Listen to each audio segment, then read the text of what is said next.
Hi, I'm Margaret Massery, founder and owner of Margot's Bookkeeping Services, LLC.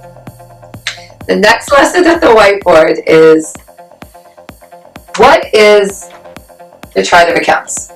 Or better yet, some people call it COA, which is the short version of chart of accounts. So the chart of accounts it's a financial organization tool that provides a complete list of every account in the accounting system. So what does that mean? So accounting is made up of assets, liabilities, equities, revenue, expenses, made up of all these different items. So how do we get organized in the chart of accounts?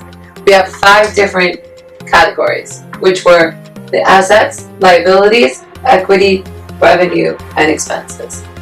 So this is the time of year when it's the best time to either review what we have or look to make a complete new change as we're going into 2018. So when you look at your revenue expenses, that's what most people pay attention to. That sits on your financial statements of the profit and loss.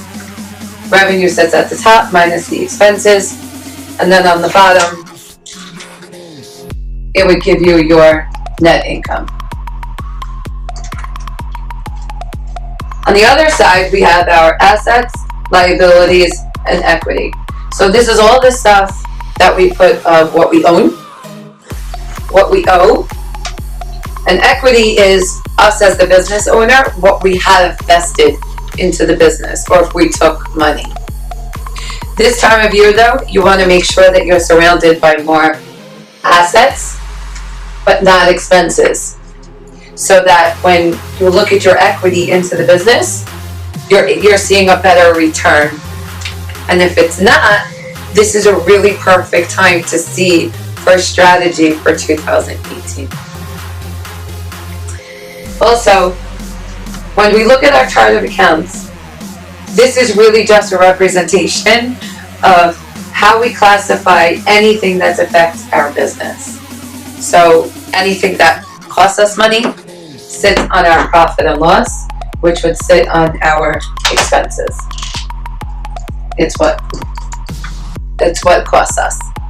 Any money that we make, it goes over here.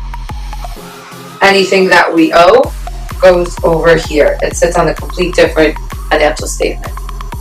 I'm going to do a series of videos on the chart of accounts, but this is just a brief overview to get going. I hope this helped you. Any questions, please let me know. Looking forward to talking to you soon.